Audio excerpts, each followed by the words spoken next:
Okay, so a number of people arriving seem to have slowed down a bit, so I'm going to make a start. So welcome everybody to the first of a number of webinars on behalf of the Market-Wide Health Assessment Programme. My name is Chris Welby, I'm the SRO for the programme, and I'd like to welcome you all to this particular webinar, which is called Data for 10. Have the next slide, please. So the agenda for today is I'm going to do about 5 minutes, just basically covering the case for change, and then I will be joined by my colleagues Chris and Keith, who will talk about the programme approach and its delivery and look at the programme roadmap. We will then go into a Q&A session hosted by my colleague Lauren. Next slide. In order to facilitate the Q&A, we are using Slido, which I'm sure most of you are familiar with.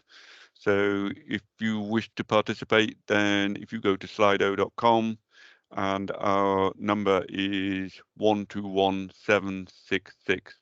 What we will do is we will group the questions, and if you can vote on the questions you particularly want us to answer, what we will do is answer the ones with the most votes, but we will try and answer all of the questions after the event and produce a sort of response to all the questions that are actually raised. Next slide, please. So the program objective is effectively to develop and implement the market-wide value settlements. This is, the whole idea is to, of the money we have spent over the past few years installing smart meters, then providing market-wide value settlement is building upon that to enable a more intelligent and flexible energy system. So market-wide value settlement is a building block to that, and hopefully that will produce, and we aim to have that in place by October 2025. Next slide. So what is market-wide half-hour settlement? In our view, and one of the reasons Ofgem set up the programme, is that it is a key enabler to the flexibility to support the transition to net zero. What it is about, basically, in simple terms, is capturing half-hourly demand and generation data from all meters attached to the system, so that it allows us to suppliers to have accurate information of what their customers are using in each half hour. The result of that is that we'll have a more cost-effective electricity system, and that will enable more flexible use of energy and hopefully provide the facility for consumers to lower their bills through behavioural change or by using technology. It will also allow suppliers to offer new tariffs and products to customers to allow them to engage in how and when they use their electricity. In addition, if we can get that flexibility into the system, then it will allow us to make more efficient use of the existing infrastructure and reduce the need for additional spending on future generation and network assets, because we can utilise much more effectively demand-side management. And finally, just to point out that this is an industry-led programme, and that Alexon is facilitating it on behalf of industry, but all market participants have a part to play in ensuring the successful outcome of this programme, so that we achieve what we wish to achieve. Next slide, please. So what's changing, the why? So what we're hoping to do is have a faster, more accurate settlement process for all market participants that allows them to access the half-hourly data of usage by their customers. That in turn will facilitate a more cost-effective energy system and encourage more flexible use of energy and ensure the system is much more affordable for consumers. It also enabled more flexibility required, and that in turn will support the transition to net zero by allowing much more higher levels of renewables and intermittent generation onto the system. So what's driving change? Well, for industry, it's about facilitating more efficient operation and reducing the need for extra spending on future generation and network assets. For consumers, it will enable a retail market that can deliver technology and behavioural changes needed to support decarbonisation, while ensuring consumers get value for money and are protected against high costs. And for the environment, obviously, the transition to net zero will allow it to have a much more flexible system that allows low carbon and zero carbon generation onto the system. The main benefits of the program is for suppliers, they will have more accurate information about their customers and when they use their energy and can plan appropriately. There's obviously more accurate and timely granular data will allow suppliers to come up with more innovative tariffs that will appeal to customers and allow them to engage in behavioural changes that will uh, help their lifestyle while keeping their bills down. If we do that and aggregate the demand shift across the grid, then we can lower the network operating costs and also reduce the need for expensive generation just to cover supply peak demand by utilising more demand side activity. Also saving investment in generation and network assets, because as we bring the transport and heating into the electricity market through electrification of those two markets, then obviously it will reduce the need for significant investment to manage that demand. And also the shorter settlement time frame will reduce the settlement risk to suppliers and also reduce the amount of collateral required to cover for longer periods of time. 14 months at the moment, we hope to bring that down to 4 months, and that will lead to more efficient use of the cash that suppliers have. Next slide, please. So that was a whistle-stop tour of why we're doing this. I'm now going to hand over to my colleagues, Chris and Keith, to talk about the approach and delivery. Chris, to you. Thanks, Chris. So for those of you that I haven't met yet, my name is Chris Harden and I'm the MHHS Program Director, but in the SRO function at Elexon, not for the Central Systems Development. We'll come on to that in a while. I just want to talk through some of the program principles, not all of them in detail, you'll be delighted to hear, but just pick out a few of them. We have discussed these at the PSG, and the PSG have approved these, but there's just a few I want to pull out here and talk about. And for anyone that knows me, they will know that I always bang on about delivery focus. And this is really important, I think, in this program, and specifically at this time. We want to get this program done in a timely, cost-efficient manner, to the right quality. And I think it's even more important at the moment, given just how difficult times are for consumers at the moment with the price of fuel rising. And so the quicker we can do this, where we can get the benefits of HHS out there, for things like time of use tariffs and so on, that will really help consumers going forward. But also, the quicker we can do this, the cheaper it will be for them as well. So what we're really looking to do here when we talk about this delivery focus is for us to be pragmatic and realistic, but to also take a risk-based approach to it. And also to use lessons learned that we've picked up over the last two big industry programs in both Nexus and faster switching. And just to try and make sure that we don't repeat any issues that we came up with there and move this on going forward. I think one of the key things we need to remember in this program as well is the fact, and one of the key differences for this program going forward from Nexus and faster switching is we just need to remember that this isn't a big bang approach. So when we go live, we could, not that we've yet decided to do this, but we could, and we need to have these conversations with you.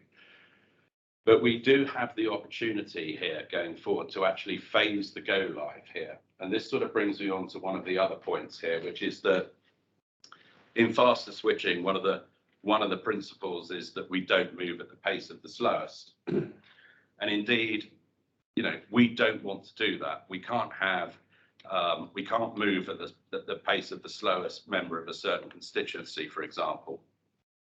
But we do have an opportunity here in this program, which we need to explore, where early adopters and people who want to go quickly might be able to. And maybe we need to have a look at that going forward as well. So again, it's about delivery focus. Let's not just go at the pace of the slowest. Let's find quick ways of doing this as well going forward. I think one of the lessons that we've picked up in the past as well is about using the right resources with the appropriate expertise in groups, in some of these working groups that we have, in the advisory groups, at PSG and so on. And it's really important to me that we get the right people in the room who can have, you know, detailed conversations and be able to make decisions in the room rather than having to take things away, or they're able to make decisions, you know, on behalf of their constituents. So, you know, there's no point inviting me to a CCAG meeting because I'm not a code expert. But we do want, and we're starting to see this, which is really good, testing experts in tag and data experts in the data working groups, design experts in the design working groups that we're doing. So that's really important. So if you can help us do that going forward in this program, that will be really helpful to us. I just want to touch on the second point here, which is about design-led, not code-led. And I know this is causing consternation and there's a lot of misunderstanding about this going forward. What we're looking to do when we say we're design-led, and I believe that faster switching did this, but someone can correct me later, but what we're meaning by design-led is we're producing a series of artifacts that you can basically hand off to your IT department, to your change departments, to your IT suppliers, which have detailed requirements in it and basically detailed physical baseline design documents. So we're going to the level of detail where you will be able to hand those over to your suppliers and get them to quote off the back of it. What that means, off the back of that, we then write the code, or we make the code changes off the back of those physical baseline documents. And I believe that some of them are fairly similar anyway in terms of the detailed code. So that's sort of where we're going. So rather than go the other way around where we write the code and then do the detailed design, we're doing it the other way around for this program because we feel that that will get us to where we need to get to quicker. We are very well aware that we have to have the code mods approved and done in time for this system to go live. And then finally, I just want to talk about collaborative working. We will listen to people, rest assured, about what's going on. And if you have concerns, please bring them to us so we can try and do something about it. We would really appreciate openness, honesty, transparency in this, and ideally no surprises. So I think that's it from me. Hello, everybody, and good afternoon. It's Keith Clark. I'm the Programme Manager. I just want to speak with you about the objectives for this programme. So during the mobilisation phase for the programme in December and January, we defined the programme's delivery strategy through a programme initiation document. And this delivery strategy confirmed things like the objectives and the scope, the delivery approach and plan, the budget and resources, roles and responsibilities, and so on. This strategy will be periodically reviewed and refreshed as we continue through the delivery, but we would expect these objectives to remain pretty much the same as we go through the coming years of this programme. As we know, last year the programme's business case and target operating model were published, and following that, the architecture working group made recommendations about the solution architecture. So the programme's first objective is to deliver that target operating model covering the meter to bank process for supplier and volume allocation settlement meters. That's a really key and obvious objective for this programme. The second objective is to deliver services to support the revised settlement timetable in line with the data working group's recommendation. And as a programme, we implement capabilities such as the new data integration platform and ensure that these capabilities are fully tested before becoming operational. The third objective is to implement all related code changes. The programme is, as Chris mentioned just now, design-led and not code-led. And the programme's plan shows that code changes will be drafted and delivered following agreement to the technical and process design.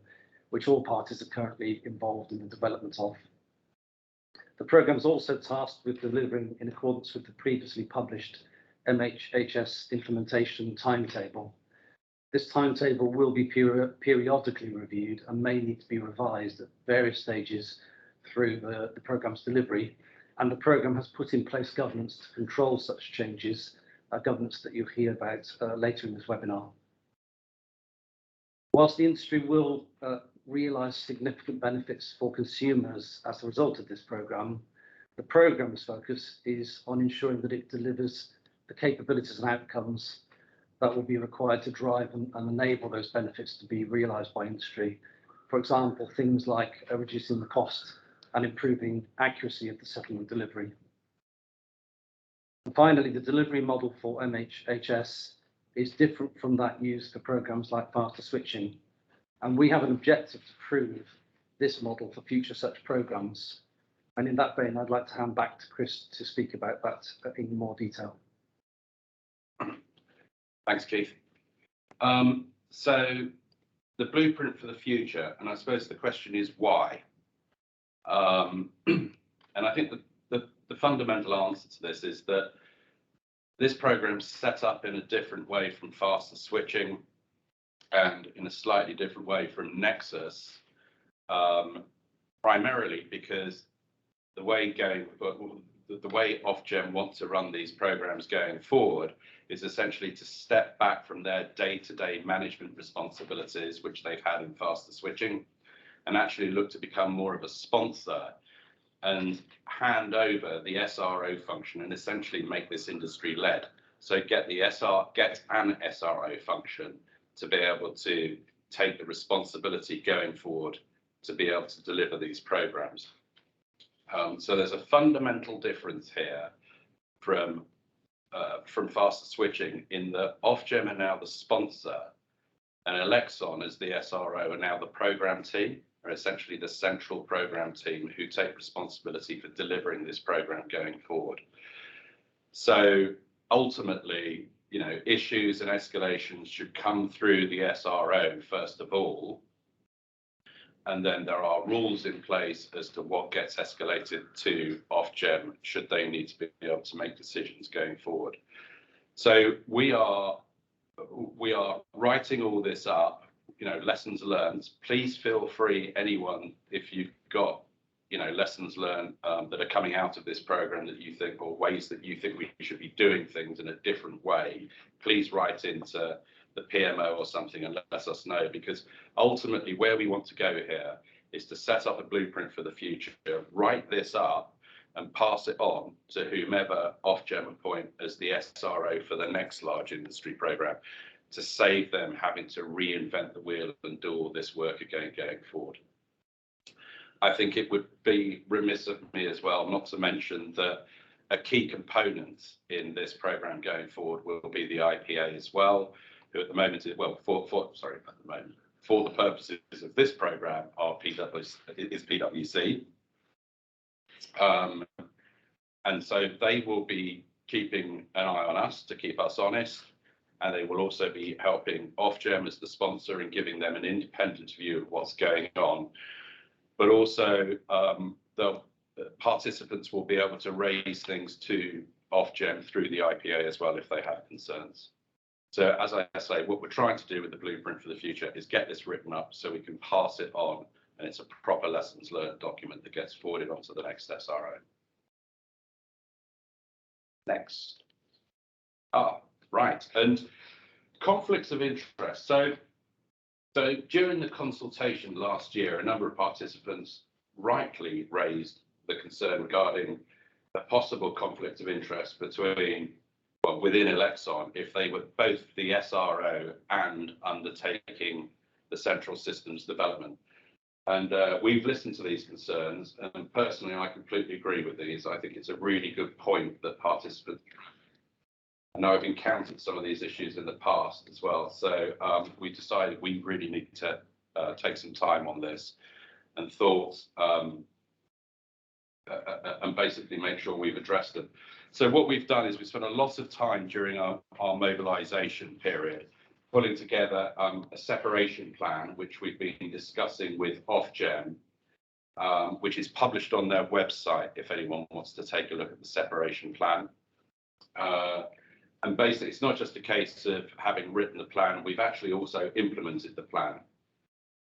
And this is something we take very seriously within the programme at the moment. So we have our own office space within Euston Road, where no one else apart from the programme members are allowed into that area.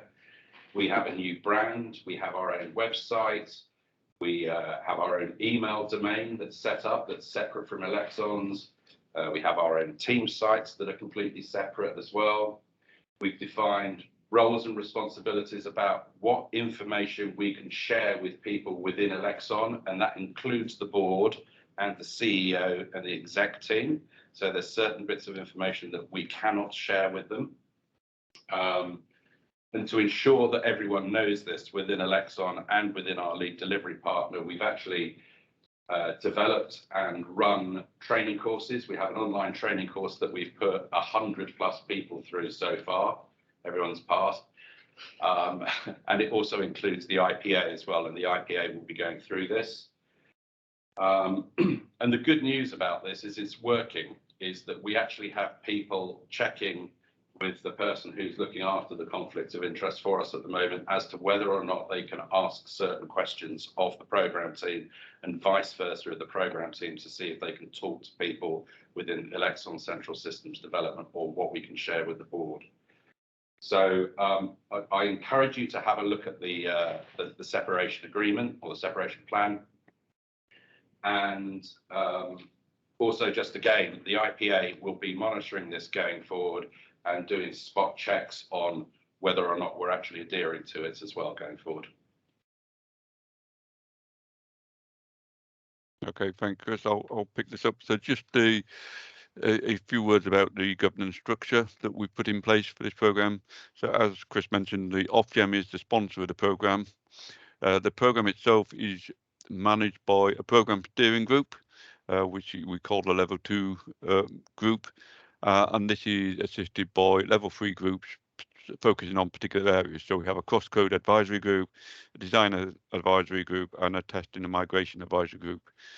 All of these groups, the level 2 and the level 3 groups, are constituency based. So all programme participants will have a representative on each of these groups, and they will obviously advise and support, and they will make the decisions of the programme. So most of the decisions will be made by the programme steering group, except where they're delegated down to relevant technical experts in the various advisory groups. Below that, the level 4 work groups, which are the working groups. These are the groups that actually do the legwork, and they are open to anybody who has an interest in and expertise in the area being discussed. So the level 4 groups and level 4 subgroups, for example, if you take the technical design working group, is full of technical people, and the data working group under the testing and migration group is for people who understand testing data and can work on that. But that is open to all, and I would encourage everybody who has the relevant expertise to participate in these groups, because they will be designing, doing the work and doing the designing, and they will then be passing up to the relevant decision group that they are, who will effectively sign off the designs or the codes or the testing strategy. It should be pointed out that even if you are not part of the level 4 groups and don't have the time, these groups will be issuing consultations on a regular basis. So if you keep an eye on our website and make sure you're signed up to our newsletter, then you will be notified of these. So even if you can't make the groups, you will have an opportunity to input into the work that's been done on these groups, and we would strongly encourage you to do so. Next slide. Keith, for you, I think. Yes, indeed. Thank you, Chris. So this is the programme milestone dashboard that's shown every month, the programme steering group. As I mentioned earlier, the plan is founded on the previously published implementation timetable, and this timetable will be reviewed and may be revised at various stages, and will go through the governance approach that Chris has just been describing. What this dashboard shows is that there is currently uncertainty about the M5 milestone date. The previous milestones have shown a number of parties are now fully mobilised. There's a lot of engagement, but we're reaching some critical decisions coming up. And the physical design being complete and baselined is M5. There is some uncertainty due to challenges that some programme participants are having in mobilising their teams to focus on the programme right now. This uncertainty is being addressed through the programme steering group, and we aim to make a decision on the new date for M5 early next month. The decision on this date is really important because within 3 months after that, we must consult with all parties on the entire forward programme plan and consult with all parties on it and re-baseline it, which is what we call milestone M5+3. This new plan will be needed by all participants to provide greater clarity and certainty for the purpose of them securing the ongoing funding and resources required to deliver the change.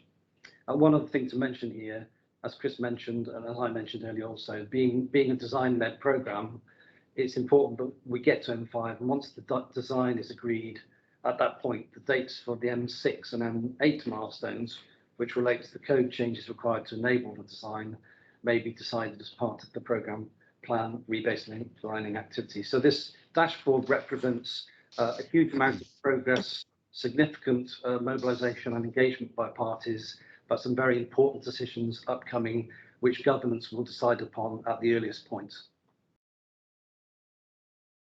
Thank you. Hi everyone, I'm conscious of time as I can see that we've got lots of questions flooding through the Slido, so I'll try and keep this update brief. So I'm very excited to announce that we've issued our first readiness assessment.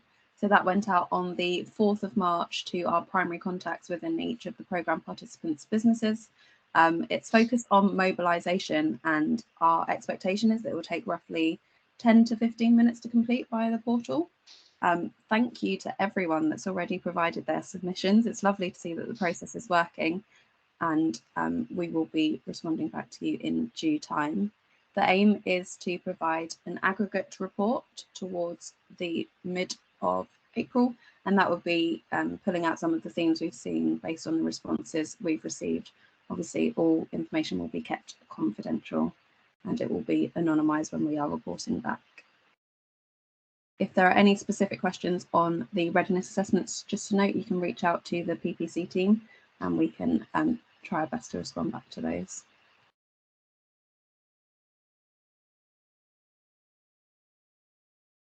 I can see that we've got quite a few people that have upvoted some of the questions. So I propose we go straight in, and if anyone else would like to ask questions, please use the Slido link and we will try and get through as many as possible. So our number one question at the moment that's been upvoted by 14 people is, if so crucial for our industry, why are the regulators not making this mandatory for all customers? Do you want me to pick that one up, Lauren? That would be lovely, thank you. Okay, so obviously that's a decision for the regulator, not for the programme, but it is worth pointing out that it's that customers have the right to opt out. So it's not opt-in, it will be opting out.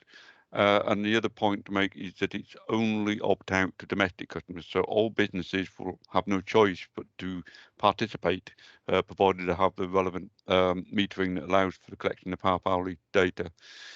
Clearly, you know, it would be ideal, and I think from memory, then the regulator was just concerned that it might prevent people from getting smart meters if they thought that they would be forced into handing over their half-hourly data.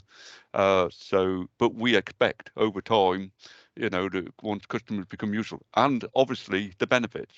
If customers want to use time of use tariffs, then they will have to allow their supplier access to their half-hourly data, otherwise they won't be able to get the benefits. So you've have to understand that if customers want the benefits, then they will have to be willing to have their half-hourly data shared within settlements. And it's also worth pointing out that you know, just because they're allowing their data for half-hourly settlements does not mean that it's a free world for suppliers to then use their half-hourly data for anything they want to use it for. The opt-out facility and allowing suppliers to collect it unless the customers opt out applies for use for settlement and forecasting purposes only. Amazing. Back to you, Lauren. Thank you, Chris, and thank you for jumping in on that one. I can see, the numbers are drastically changing. So again, thank you to everyone on the call who is engaging with the Slido polls. The next question is pushed right to the top. Thank you, everyone. Is it fair to say that only some suppliers have called for a delay to M5? From what I understand, an overwhelming majority are in favour of a significant delay. I can pick that one up if you wish, Lauren. Thank you, Keith.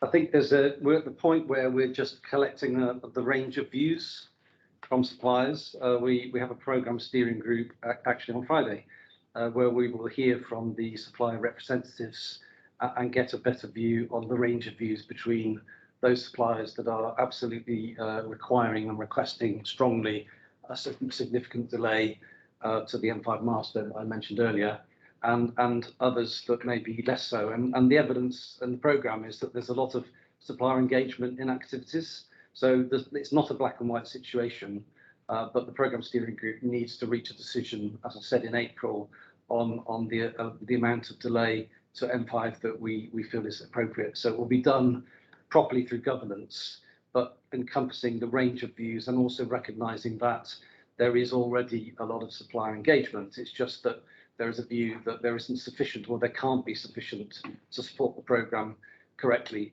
So from a programme delivery perspective, we will look at the risk of proceeding or the risk, conversely, of delaying, because there are risks in doing either, to make a properly informed decision through governance that people can sign up to and accept. Thanks for the update, Keith. Our next question, the smart meter rollout is obviously crucial to this programme's success. Is there an update on how it's going? Okay, I'll take that one, Lauren. Thank you. Yes, so obviously that is a moving target and it's not within the control of the programme. But at the moment, there are 11.5 million domestic premises now with smart meters, and that figure is increasing day by day. And bear in mind, we will not be taking this live for another year or so there's plenty of time to get more smart meters and all. But it's not just about smart meters. So advanced meters used by businesses also collect half-hourly data. Many of them are on the wall at the moment, but they are not utilising the half-hourly facility within them. So they will come into the graph. So while you can look at the domestic sector and go, oh, well, the smart meter, the amount of energy that we will start settling half-hourly, not number of meters, but the amount of energy that we settle half-hourly will be significantly improved, and it will allow us to have a better handle on all the benefits that we've highlighted earlier in our presentation. So that's where we are at the moment. But as you say, there is some reluctance in some customers to get smart meters. But for a lot of people, I think the biggest delay at the moment was the problems we had during the pandemic when the whole of the smart meter rollout was significantly hampered. I think we're now seeing this change, and we're now seeing smart meters being rolled out quite effectively and quickly, and suppliers now have new targets to reach. So we would expect this number of half-hourly meters where we're collecting half-hourly settlement data to be quite significant by the time that we go live. Thank you, Chris. The next question, how does the current complexity with the wholesale energy pricing impact the programme? Will this force the need for a rethink or an update to the benefits case? I think I'll take that one again, Lauren. Thank you.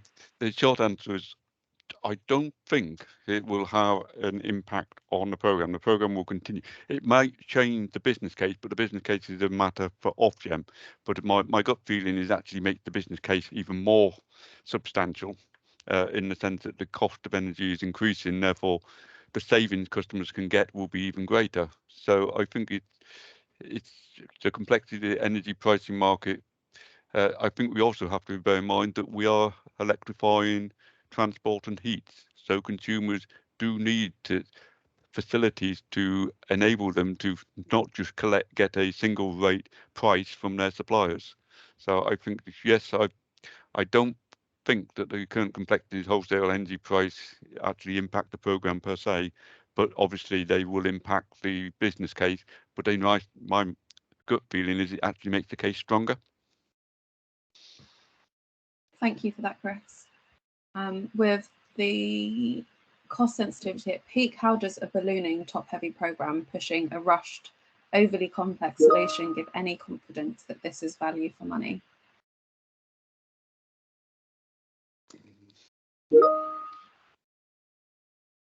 Tricky question. I shall let me take that one as well, since my colleagues are definitely silent.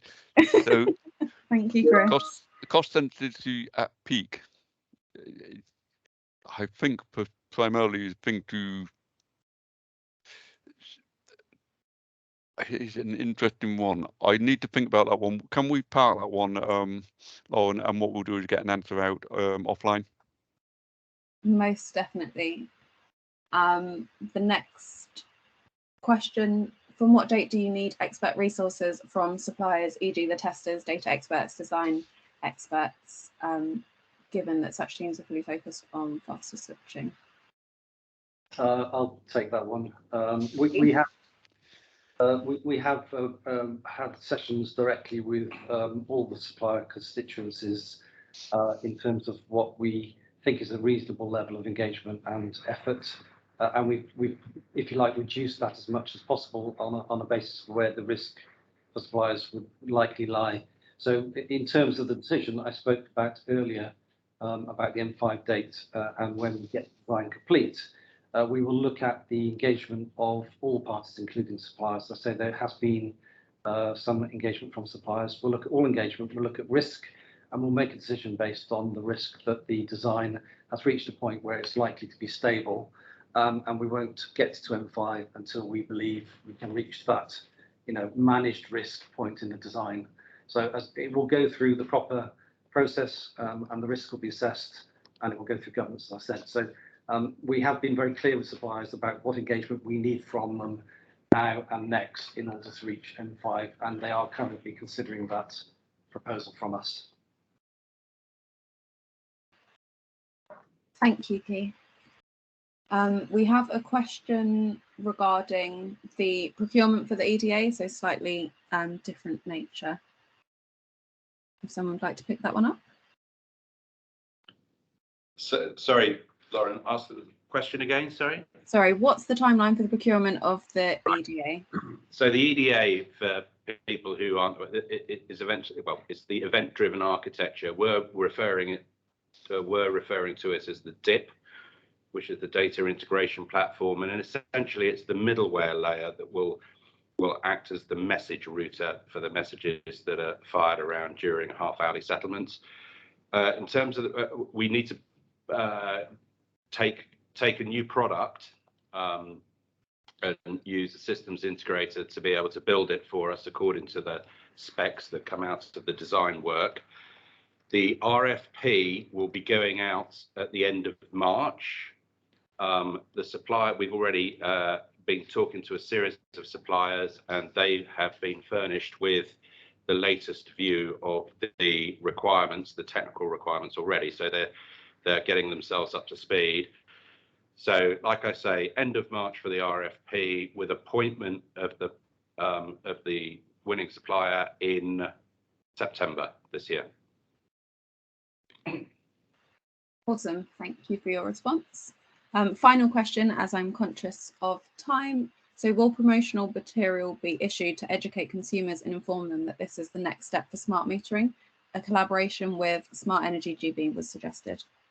I'll pick this one up. So Chris? The education of consumers about settlement is something that Ofgem reserved for its own doing, so it's not part of the programme, although obviously we are conscious and we will be part of that and help where we can. My understanding is that Ofgem is starting to look at how to educate consumers about the benefits of half-hourly settlements and making sure that they encourage, and they will be working with the supplier community on that. So it's not a direct collaboration with Smart Energy GB. Sounds like a good idea, but as I said, that's a matter for Ofgem, not for the programme. Thank you, Chris. I propose we end there to give us a few moments to do the closeout slides.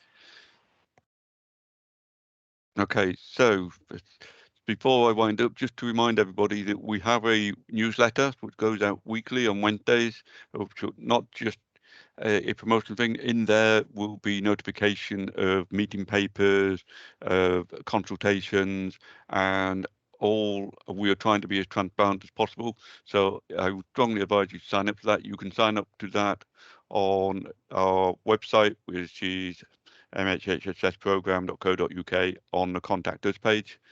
If program participants have any questions or any concerns, then obviously our program party coordinator team, and they can be contacted through ppc at mhhsprogram.co.uk. But hopefully most of you will have had an initial discussion with your ppc representative. If you haven't, then do contact the ppc team on that. And finally, if it's about, you have queries about the program itself, meetings and meeting papers or documentations and deliverables, then the program management office part of the program will obviously be your first point of contact, and they can be contacted at PMO at mhhsprogram.co.uk. Next slide, please. So that's about it for today. I hope you found today useful. As I've said before, this is one of the first in a series of webinars we're going to do. We greatly appreciate your feedback as how helpful you found this webinar, and whether you think other webinars or topics for other webinars that you'd like us to cover, then please, if you could contact the PPC team on PPC, market-wide mhhsprogram.co.uk, and we welcome your feedback. So I wish you all a good afternoon, and thank you for attending.